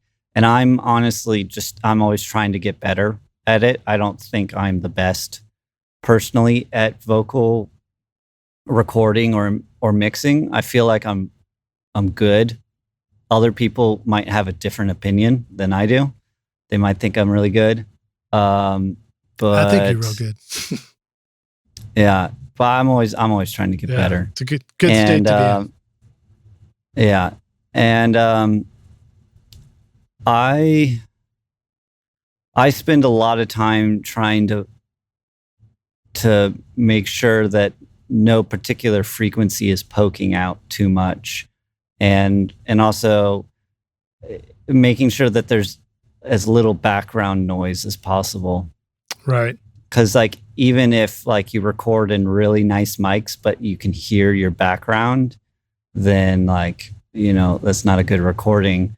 But if you have a clean background on like a crappy mic, that's going to sound better.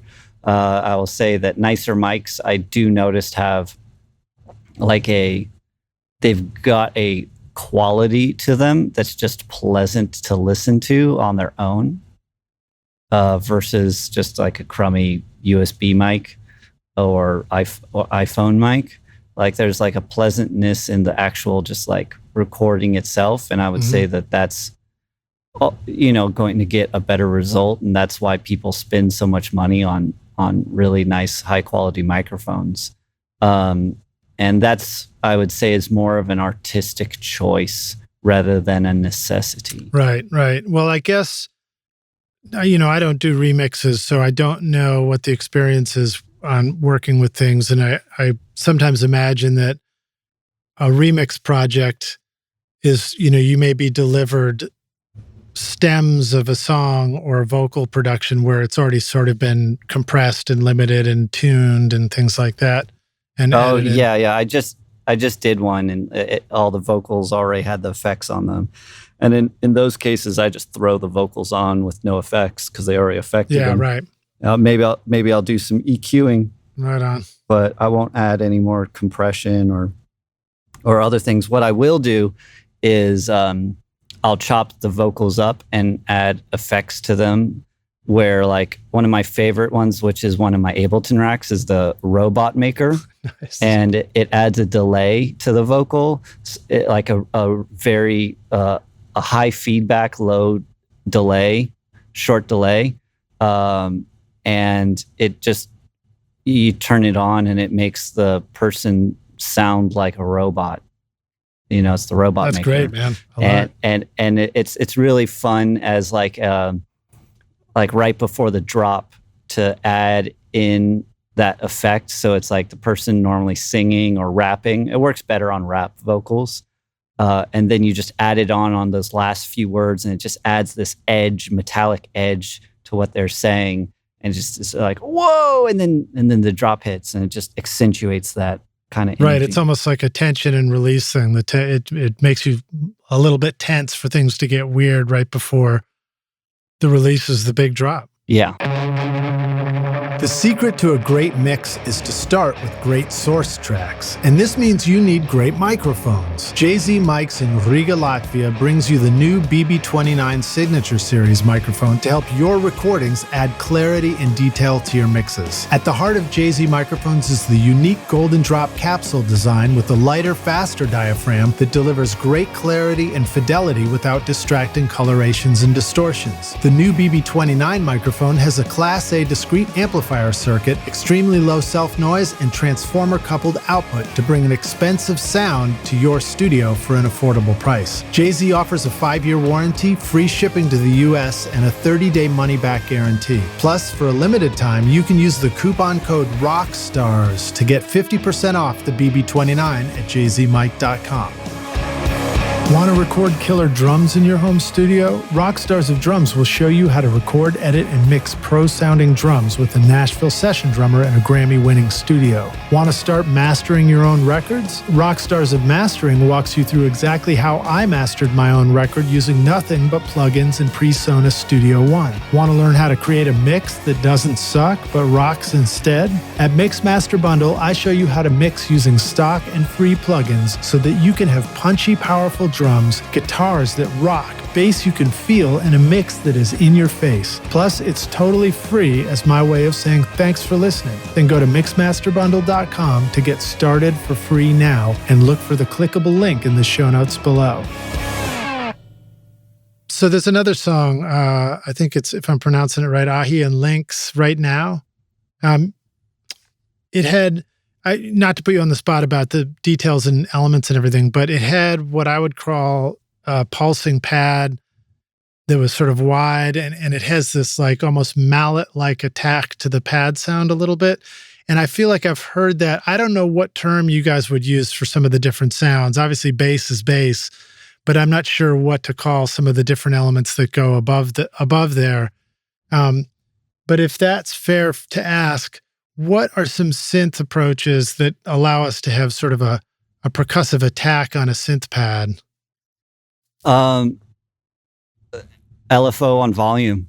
That's how I did it. Okay, so it's just like the volume starts loud and it just quickly goes down, and that gives us that attack, right? Yeah, I think I was also, you're talking about the verse, right? I think so, yeah. Yeah. So for that synth, it's like da da da da da da da da da da da da da. Yeah, it's got that thing. So I think all that was a LFO that is like a downward triangle shape. So instead of it being like a sine wave or like a up and then a down triangle shape, it's just, it goes from the loudest to the softest, triangle shape. Okay, and that's the envelope filter of the sound, or that's the... I did it, well, it's acting like an envelope, but it's an LFO, so it repeats. And that's where it gets the repetitive sound. And then I'm also applying that same LFO to a filter, probably a low-pass filter. So it's like allowing the high percussive elements to come through just for that little bit, and then it creates like goes down to a warmer sound as the sound goes on. Very cool. So it's like pop, pop, pop, pop, pop, pop, pop. Yeah. And that kind of stuff typically happens within the synth plugin itself, or does that sometimes happen as automation lanes in Ableton Live that's then going back and controlling a plugin? Usually it's within the plugin, but I also will apply effects. Like I have this one Ableton rack called the Ahee's Auto Chopper, and it essentially does exactly that. It controls the volume, and so I'll process it a bunch in the synth with the LFOs on the filters, and then I'll add distortion and compression to it, and so it sort of loses a little bit of its dynamics in that process of distortion and compression, and then I'll re-add those dynamics back in with either transient shapers or that like auto chop rack, which it's just cutting volume away from the later part of the sound to just add more difference between the transient and the sustain. Nice. Well, so, it's funny you're joking about like, you can start with sounds that are pre-made, but Rockstars, don't think that's going to be a shortcut, because if you're listening to all the stuff you have to go through just to take a starting sound and get it finally to sound right in the production, there's plenty to do. Yeah, and that's really what creates your own sound and your own uniqueness, is how you post-process sounds. Because like even Deadmau5, I'll watch his production live streams, and he'll talk about how adding a certain flavor of distortion to a sound is like what gives him that Deadmau5 sound, because a lot of what he's doing is it's just a regular synthesizer. Like he'll use Serum with a saw wave and add a pluck to it with the filter, but anyone can do that. But it's like the style of the post-processing that gives you your personal character. I think you just answered partly my question too. So pluck is the term you would use for that kind of attack on a note. Yes. Yeah. As well. Yeah. Arpeggiated pluck. Yeah. Okay, cool. There's another track you had in there with D-Funk, I Feel It. And, I just described it as a great heavy dubstep groove with huge, powerful bass. And I wonder if you want to talk about that production or any special thinking that went into that. Yeah, so that song was actually almost done. I would say it was like the idea was there already. D-Funk had made it, and I hit him up to collab, and he sent me a bunch of tunes that, were works in progress. And I heard that one, and I was like, oh man, this is so good. I can take this to the next level, because he had sort of lost inspiration on it. He was like, I like it. It's not a finished tune yet. It hasn't been polished. And yeah, can you finish it? So I took it and I just accentuated all the ideas and then added in my own second drop that's a bit different from the original, where I made it more high energy and ravey and almost like drum and bassy. So it's like the first drop is dubstep and the second drop is drum and bass. Nice. When I think of the kind of wobble bass stuff, and one of the funny things that I saw somebody say when I was first exploring some videos and I was watching some stuff, and I think I was watching a Skrillex track where he was talking about producing, and somebody dropped in a comment, and they were sort of being a troll, and they were saying like, dubstep, I can't stand it. It sounds like Transformers having sex. And I jumped in and I was like, oh my God, you hit the nail on the head. That's what I love about it so much. That's what it's described as now, That's like the iconic terminology for it. It's really funny, but there is this element of like, they're big, they're like vocal, it's like vocalizations. I guess that's what it is. It probably has to do with the vowel filters and things like that. No, it doesn't. Okay, well, fair enough. But the variety of sounds, or actually, sort of. So this is when I was first starting, I was all obsessed with like formant filters because I was like, oh, that's how they get the sounds to sound human-like and vowel-y is with these formant filters. And I realized that that's not the case for the most part. It really has to do with a combination of two different things. One is the waveform and finding really resonant waveforms. So like your wavetable, like instead of just using like a saw or square waves, you know, you use like a wavetable. You could even use nowadays a wavetable of someone speaking, and import that in. And so it's like finding these overtone series, you know, that are more similar to the human voice already. And then on top of that, adding in a filter, but just like I think in Serum, it's called the high pass peak filter. That's one way of doing it. So it's like you have two notches on the filter. One of them is, it's sort of hard to say it without visually representing it. But one of them is a high pass, so you're cutting out the low, and it's got like a strong resonance, not super strong, but like a decent amount of resonance. And then you've got a peak filter as well within the same filter, and you're automating the two filter peaks to cross over each other. Right. So you get this almost like a flanging kind of thing. There are flange filters, and they can sound valley as well. But it's about finding these magic spots within the wavetables with the filters resonances crossing over each other. I have a couple of videos. I have one video I posted pretty recently, how to make a wub bass or something like that. Okay, all right, great. We'll include that in there as well. I guess another part of the question for me is experiencing that there can be so much fast changing elements, because it's sort of like you have the in between the kick and the snare, and you might have like 3 to 4 expressions or whatever that happen right in there. And I kind of imagine that the way that might get created would be what you were describing earlier, where you allow yourself to be playful over a longer period of time, and then you go in and you just grab your favorite snapshots of moments and reassemble it. Is there some of that goes into the production where you're sort of assembling these? It's like you're opening the shutter for a split second, and then you go open the shutter on a different sound, and it's the collection of them that adds up in the right way? Absolutely. Yeah.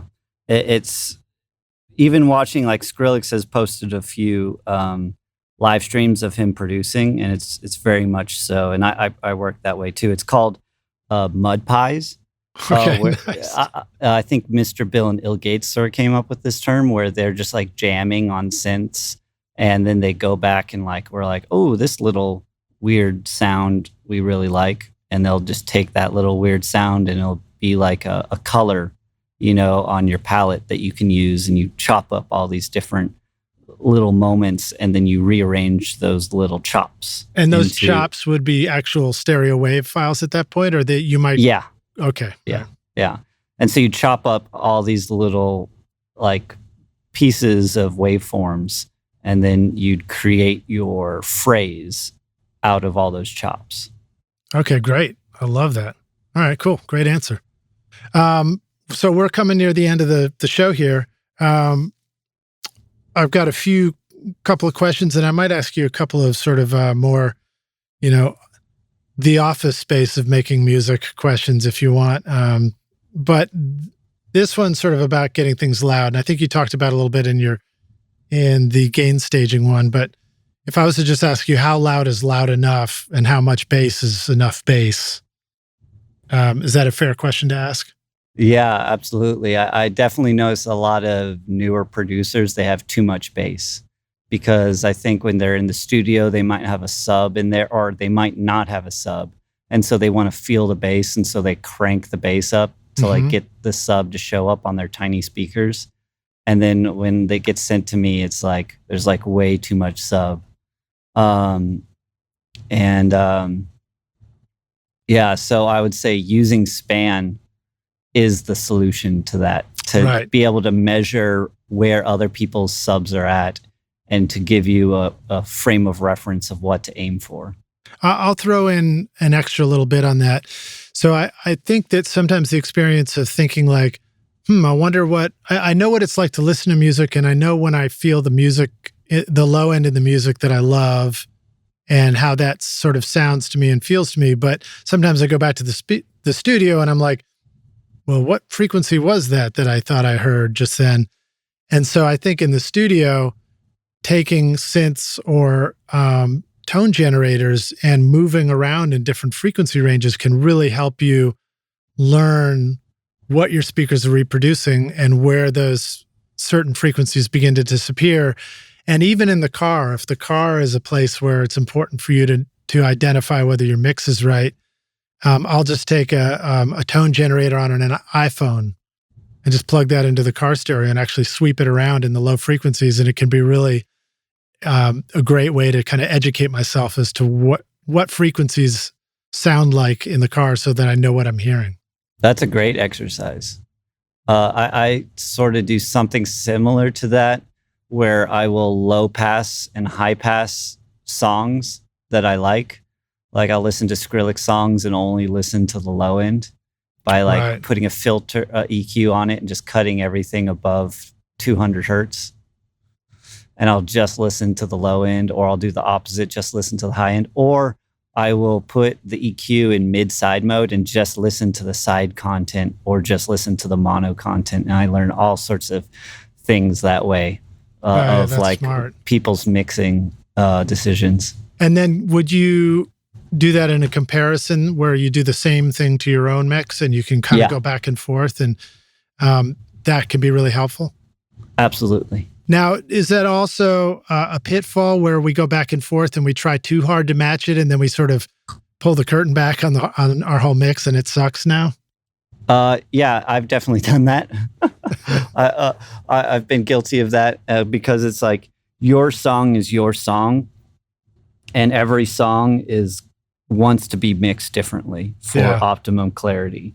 You know, no song's going to be exactly the same, and that's why you have to sort of take everything that you hear as like a variable, not as an absolute. Yeah, good deal.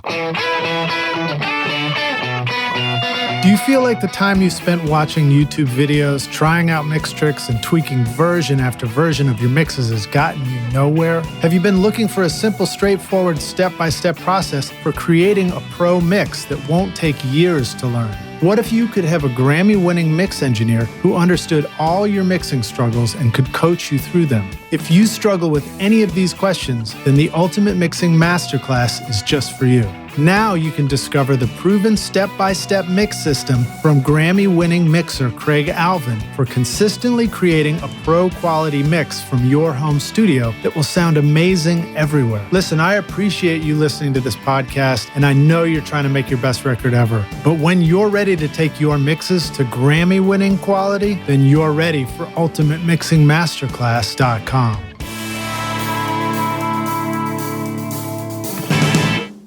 All right.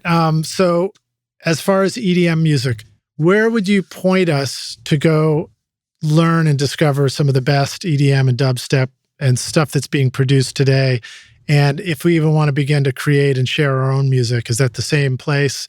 What are some, just hip us. I mean, you mentioned Splice is a great source for the sounds. I don't know if that's also the great source to go discover new music, but just tell us anything that we need to know about that. Yeah, well, Splice, I don't discover new music so much on there. Sometimes I'll discover an artist whose samples I like, and then I'll go look them up. But that doesn't happen that much. I do love finding samples on there. Also, a lot of artists now are releasing sample packs on Bandcamp. Oh, cool. Yeah, and so I always like to check if an artist has a sample pack up on Bandcamp, just because that's more directly supporting the artist. And yeah, sometimes you can get some exclusive stuff that way. YouTube for dubstep, Virtual Riot has a bunch of tutorials. Barely Alive has a bunch of tutorials. Really just typing in dubstep tutorial and looking at the more modern videos. There's some older videos that are really good, but I would say try to keep it within like the last 3 years or so, just because, you know, people's techniques will have grown. And, you know, I got my tutorials up. Mr. Bill has a lot of really great tutorials. AU5 has a lot of great tutorials. Who else? Reed Stefan, the realest puppet in the game. He's got a lot of name. Yeah. He's got a lot of great tutorials, but his stuff is it's not just for EDM. He does a lot of hip hop stuff as well, and pop stuff. Now, no, I remember discovering Beatport as a place to go listen to new EDM stuff and just productions. Is that still a good place to go? I'm not able to really search for new music through Beatport, honestly. Okay. All right. I find their search functions a little outdated. Okay. I find a lot of new music by listening to record labels.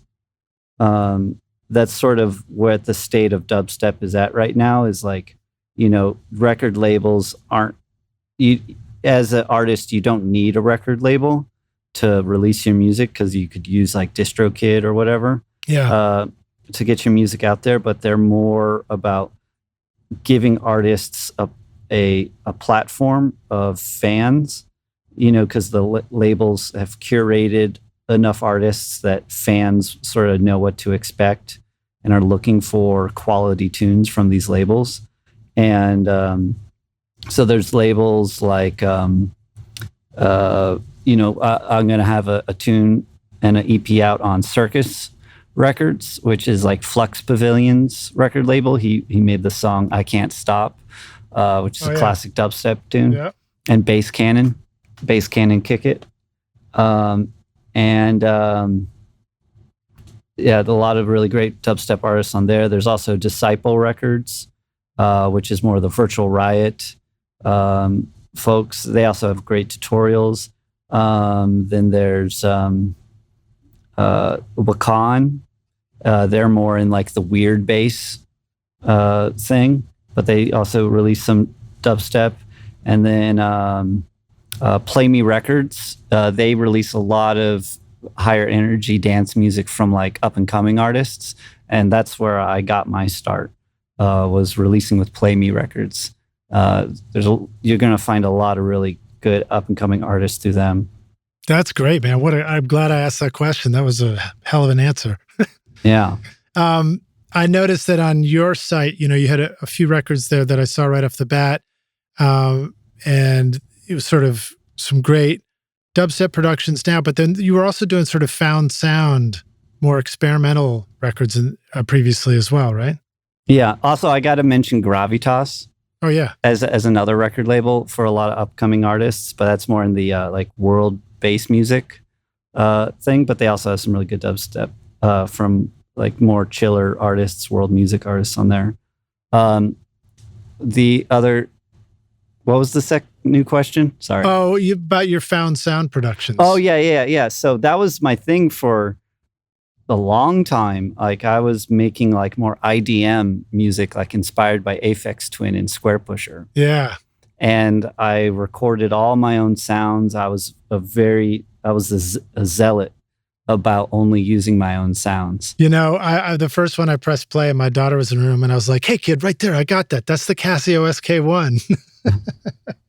I think I heard the you know, the delay human voice one. Yeah. That's great. Yeah, I love all that old music, but it's like, you know, it doesn't do well very live. It's a very like individual listening experience. Right.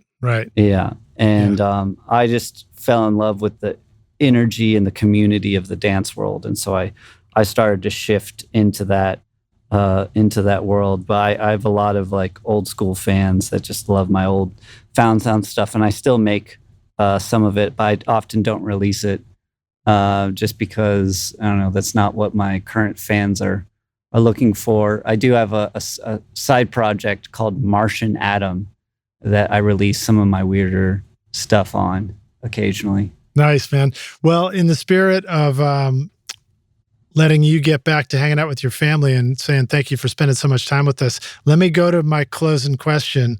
And this one is, it's hypothetical. I'm hypothetical. Yeah, it's a hypothetical question. We're going to take the Wayback Studio machine, and you're going to go back in time and find young Chris, who's just getting into found sounds or whatever, just getting his first synth. I don't know. What did you have? Like the realistic sound machine from Radio Shack? No, I had an Adderall RO9. All right, cool. And I just recorded everything by myself. All right, dig it. So you go back and you find yourself and you say, listen, dude, I've come back in time to give you this single most important bit of advice. Here's the single most important thing you need to know to be a rock star of the studio yourself one day and of the stage and clubs and festivals. What advice would you go back and give yourself if you could? Take more lessons from people that are good at what they're doing, and watch YouTube stuff more often. I would say nowadays, especially, there's so much good stuff on YouTube. And I would say keep up that good practice and experiment, and always be looking to improve yourself, and know that you're going to struggle, and that's okay. Nice. And I apologize. You wouldn't have said to be a rock star one day. You would have said to be an alien rock star one day. True. Dude, what a pleasure hanging out with you, man. I'm really thrilled to have met you. Thank you so much for all this great insight you've shared with us. Absolutely. Let the rock stars know where they can find you online. How can they go? Where do you want them to go to see all your videos? I mean, of course, they're in the show notes as well. Anywhere else they need to go listen to your music and catch up with you? Yeah, so if they want to look at my tutorials, obviously YouTube is the place to be, Ahee. If you just type it into YouTube, I'll show up. As far as my music, I'd say go listen on Spotify, Ahee again. Give me a follow there. And if you just want to see what I'm up to day-to-day wise, I'd say my Instagram is probably the best place. And Twitter, where on Instagram you can look up I am Ahee, IAMAHEE, and that's where I post, like, you know, my day-to-day things and other events that I have coming up, and I'll post new tutorials there. And then on Twitter I'm official Ahee. Okay, great. And now I want to give one more shout out to Rockstars. If you are in Ableton Live and you're looking for stuff to help you with your production, go check out Chris's Ahee Magic Ableton Racks, because those things look awesome. Yeah, and there's links to those in all my YouTube channels, or all my YouTube videos. All right, groovy, man. Well, hey, dude, thanks so much for joining us, and I look forward to meeting you in person. Hopefully we'll all be back at NAMM events and things like that in the near future. Yeah, I'd love to come visit Nashville. Yeah, please do, man. You got a studio to use anytime you need. Thank you so much, man. This has been great. Cheers, man. Thanks so much for listening to Recording Studio Rockstars. If you enjoyed the show and want to help make it better, then please share this episode with your friends on social media and leave a rating and review on iTunes to help the podcast reach more rock stars like yourself. You can click directly over to iTunes or go to rsrockstars.com/review for an easy explanation. And remember to hit the subscribe button to keep up with weekly episodes. And if you're ready to make your best record ever now, then head over to Recording Studio Rockstars Academy, where you can start with my free course at mixmasterbundle.com. And if you want more free content from Recording Studio Rockstars, all you have to do is go to rsrockstars.com/email. Again, that's rsrockstars.com/email to enter your name and email, and I'll keep you in the loop with articles, videos, podcast updates, and even free gear giveaways for your studio. Just look for the link in the show notes below. Thanks so much for listening, and thanks for being a rock star. I'm Lid Shaw, and this is Recording Studio Rockstars. Now, go make great music.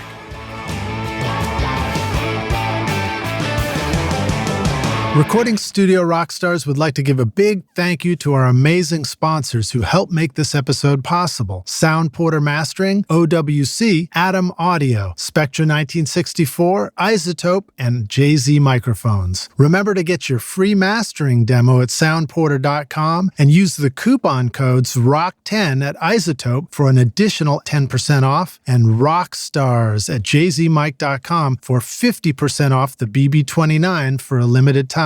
You'll find links to all these wonderful sponsors in our show notes. These are all things I highly recommend for your studio. They're going to help you make your best record ever. I would also like to give a big thank you to our Rockstar team here at Recording Studio Rockstars, Vlad Weselchenko, Braden Stremming, and Hugh McDonald for additional podcasts and video production. You guys rock. Thanks so much for listening, and we'll see you in the next episode. Cheers.